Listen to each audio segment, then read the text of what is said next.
Injured Jeff Pike is West Ham's only response to their biggest defeat of the season at Watford on Tuesday. But in truth, there were few options for John Lyall, still unable to call upon the likes of Devonshire, Bonds, Parks and Witten. There's also a gesture of faith from Peter Shreeves. It's the same Tottenham side that lost to Everton, with Danny Thomas and Mark Bowen the fullbacks, and Steve Perryman in midfield alongside Glenn Hoddle and Ossie Ardiles. John Chidozie is the substitute. He's recovered from a back injury, but is short of recent training. Referee Ray Lewis comes from Great Bookham in Surrey. It's West Ham's first post-booking season, of course. Trevor these days as perceptive as a broadcaster as he was out on the pitch, and trying very hard, I'm sure, to be impartial in his comments today. So it's West Ham to kick off, with tradition at least favouring them today. Tottenham's last win at Upton Park was back in 1973. A pitch that's very much on the firm side.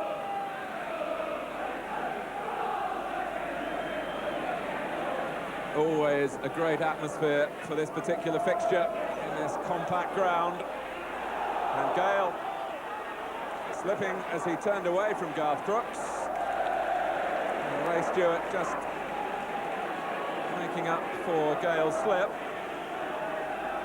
but at the cost of a throw.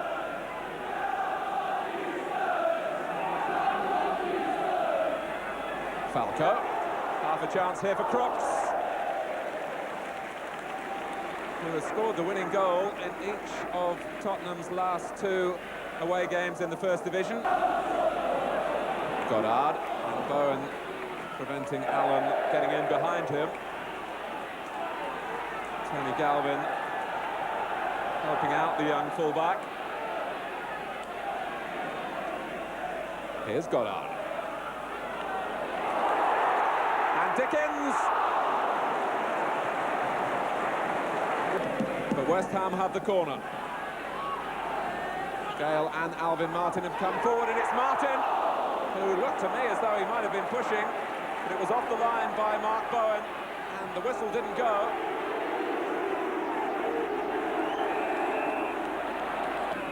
John Lyall keeping faith with them, because it was only a week ago that West Ham chalked up a rare victory at Nottingham Forest. Hoddle. Now Galvin. And support is Perryman. Thomas has Hoddle outside him. And it deflects for Crooks. And a fine reflex save from Tom McAllister.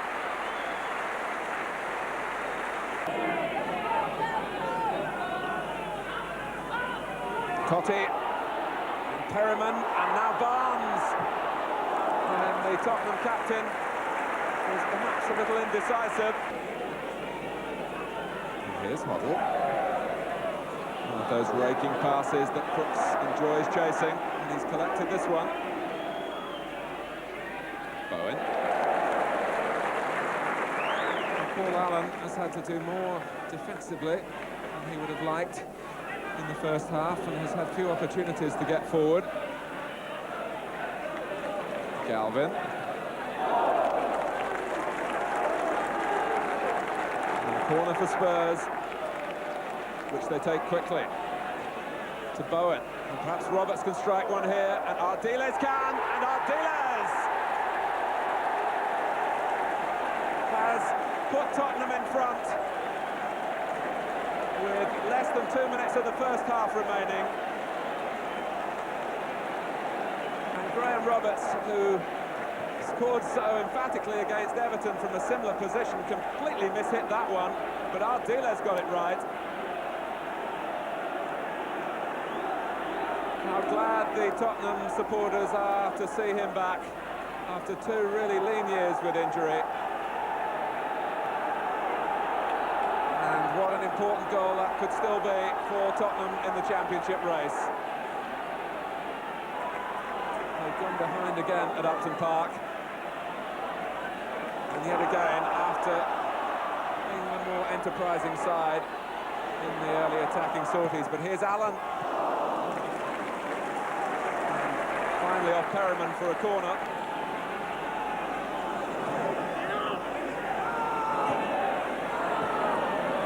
Martin unable to get any force into the header this time. The end of a frenetic first half, but it's Tottenham who go off with the lead, given to them in the 43rd minute by Ossie Ardiles, with a typical piece of quick thinking.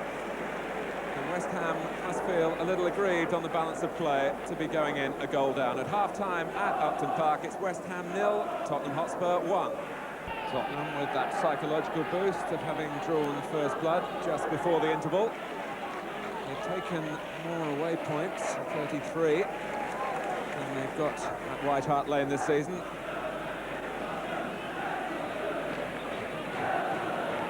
Have they put together anything like a string of results at home, they'd be favourites surely to take the championship instead of having to chase Everton and Manchester United from behind.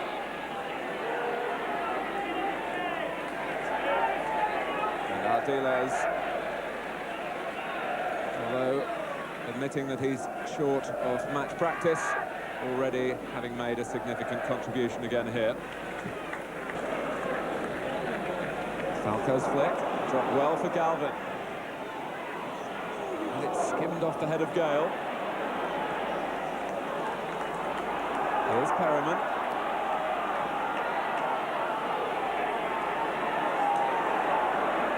And Hoddle. And Falco. Can Crooks reach it? It was a delightful move. Steve Perryman has slotted neatly back into his old midfield role. Hoddle, the lieutenant, on this occasion. A lovely touch from Falco, and the race was on for Crooks. And stretching, he just sent it too high.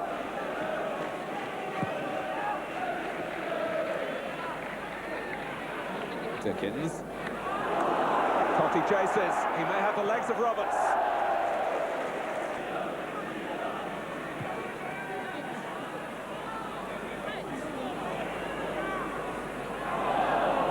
Crooks, and here's Chidozie with his first touch, and Hoddle.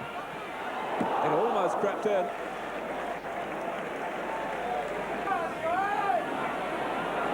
There's no place for faint hearts as West Ham charge forward with Goddard. That was handball by Miller, who's already been booked and walks a tightrope with the referee. It sped past Clements that day, but it's Cotti, and that's off the wall. Stewart.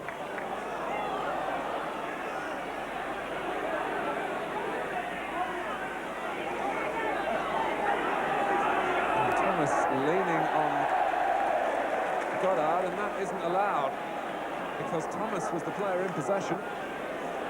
And quite rightly, Ray Lewis gives West Ham a free kick.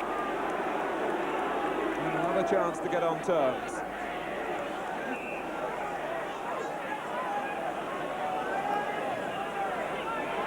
That's Gale. This is Allen. And Dickens and Martin. And now Swindlehurst. And Orr. And Clements had the final say. They're usually pulled away from the goalkeeper. Martin got there. And Bowen, a replica of the first half. Now West Ham will have a free kick, although I'm not sure that the ball was actually going in, but Bowen was taking no chances. Wolford is wasting his own side's time by trying to steal yardage at the throw. Martin got the better of Falco.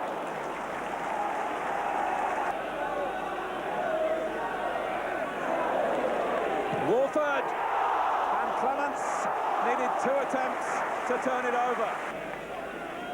Goddard. Swindlehurst couldn't gather, Cotti did. Allen.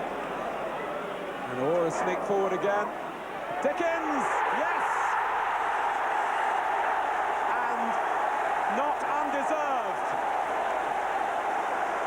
Tottenham hang their heads. Only 6 minutes remaining. And not for the first time this half, Neil Orr getting in under undetected to play in the cross, swept in by Dickens. It's 1-1. And Alan Dickens, who came originally into the West Ham team with a flurry of goals from midfield, contributes a vital one, perhaps for their first division survival. Away comes Goddard. Now can he match the run with a pass? His players either side, with Swindlehurst to the left. And maybe Swindlehurst looks for personal glory and almost finds it.